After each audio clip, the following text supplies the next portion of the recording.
Okay, we've gone through painting the hydrangea using the wet and wet technique.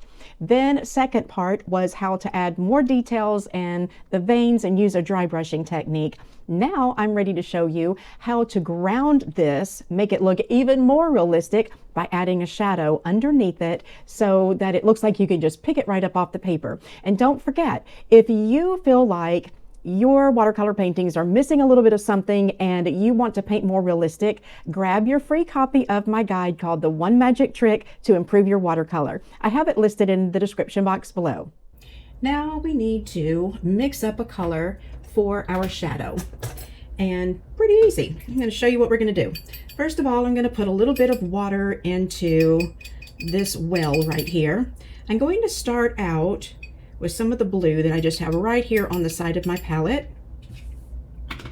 Then I'm going to grab some of my red and I'm going to create a purple. I'm going to take a little bit of yellow, add that in there. Now let's test this. It's still kind of purpley. I'm going to put a little more red, a little more yellow. Looks like it's changing, but it still looks a little on the purple side.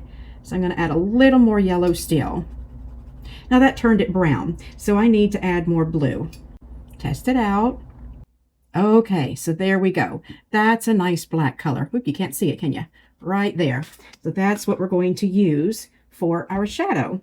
Now, the shadow on this flower is a pretty straightforward shadow. It has a hard edge to it, so we don't have to worry about making a soft, faded out edge. So what I'm going to do, my water is a little bit dirty, and so it's kind of a bluish color. It's okay. I'm putting black on it. I'm not worried about it.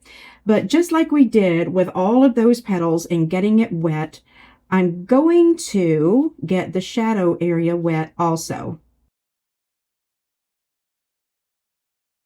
So now I have the whole area where the shadow needs to go wet with just plain water. Now it's a little bit too wet at the moment to add any paint to. So I'm going to give it just a moment to kind of dry out. Let me lift it a little bit. See how wet it is and how it's trying to puddle up over here. So I want to let it sit until it's no longer puddling up like that. It's still wet. There's a slight little puddle here. I'm just going to mop that up and go ahead and start putting in my shadow color. I've got my shadow a little bit too dark, so I'm just picking up some water in my brush and I'm moving this paint around so that my shadow isn't too dark and look ridiculous.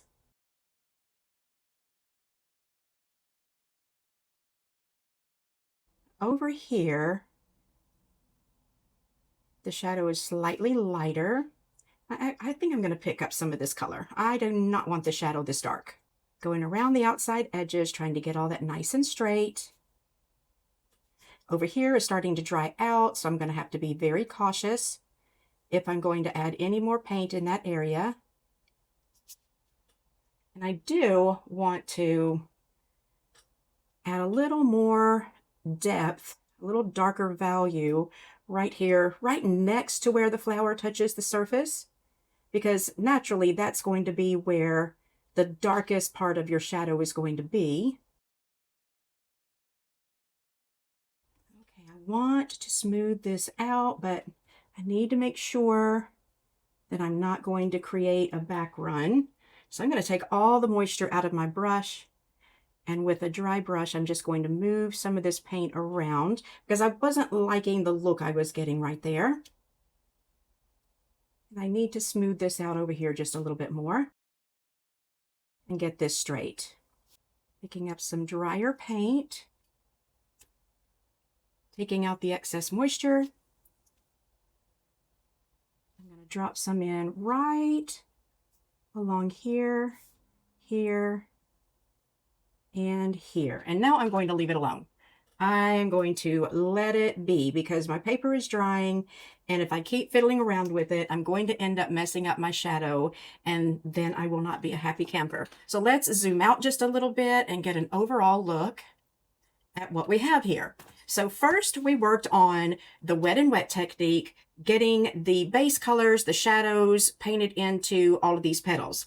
Part 2, we went a little more in depth where we put in some of the veins and created a little more depth by using some dry brushing. And now I've shown you how you can use the wet and wet technique again to create a shadow.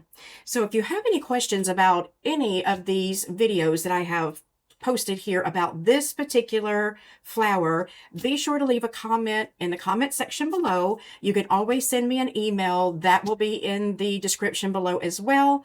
And don't forget to grab your free copy of the One Magic Trick to Improve Your Watercolor. Thanks for joining me today, and I will see you again soon.